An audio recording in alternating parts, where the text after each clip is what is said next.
And my name is Thomas O'Regan, and over the last 3 years, me and my wife have built an 11 property portfolio.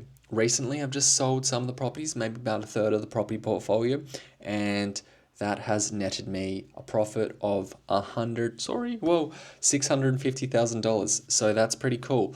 In 3 years, we've made 650K profit, and from the starting point when we invested, we initially invested $45,000 of our own money, which we've turned one third of it into $650,000 cash. So, what I want to talk to you guys about today. So, I want to talk to you guys about renovating and improving properties when it comes to investment properties. Okay, so when you want to renovate an investment property, one of the biggest pitfalls most investors make is they just spend way too much money on renovations. So if you look at a renovation, you should be looking at it from an ROI standpoint.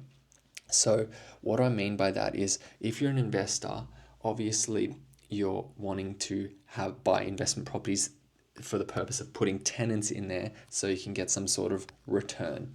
Now, if you were to put a $10,000 renovation in the property, if you're looking at it from an investment standpoint, what you want to be getting is an ROI on that money that you are investing into the property. So, what is a good ROI in terms of doing a renovation on a property? So, generally, a good ROI on doing a renovation on a property is a 25% ROI. And how would you measure this? Okay, so this is how it works. If you, for example, renovate the property and the renovation costs $10,000, or you do some sort of improvements on the property to get it up to scratch and it costs $10,000, what you would want to be seeing in reflection in rent is you would want to be seeing a $2,500 increase in rent per year. Okay, so that is effectively a 25% ROI.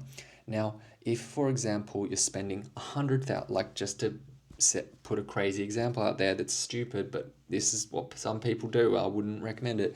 And here's another example of a bad ROI on doing some renovations on your property. So say for example, you renovate your property and it costs you $100,000 to renovate your property. You put in like a pool for it. Like I'm just making it very obvious what a bad ROI is and what a bad return is on a renovation. So let's say for example you renovate the property and you put a pool in there and all sorts and like a pergola, and you do the backyard and you make it all paved or something like that, and then in the marketplace that allows you to get another $1,000 per week, for example. That is a very bad ROI. Why? Because it's a 1% ROI. You're getting a 1% return on your money. You're paying $100,000 to do the renovation, and each year you've made an increase in the rental income you're getting of $1,000. Now, the way to get the best ROI on renovating your property is to understand what it is that tenants need.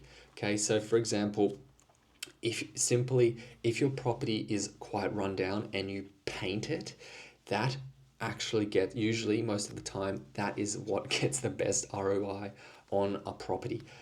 Okay, so people just want to live in properties that look new, and they're willing to pay a little bit extra, maybe like $50 extra a week to live in something like that.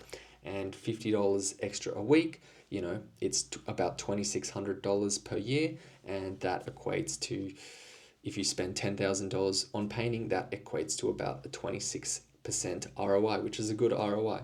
Other things that can potentially, and I'm talking about units here that can potentially get a good ROI, is putting like a washing and drying facility in your apartment. Things like this that tenants really need and appreciate get good ROIs. So what my point is, when you're doing a renovation, don't go over the top. Don't buy fancy appliances and things like that don't, like, tenants won't really appreciate in terms of how much they're willing to pay in extra rent.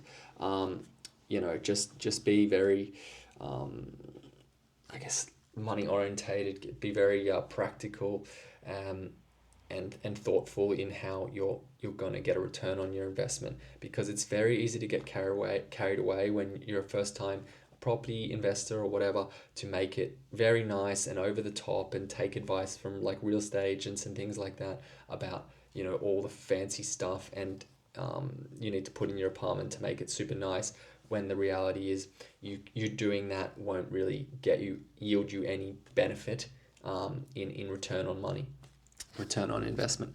So that's ROI, and that's how to get a good ROI with renovations on your investment properties. Hopefully this helped. If you like this video, just subscribe and ask me any comments on any questions in the comments if you want to learn anything about residential in property investing. See you guys. Bye.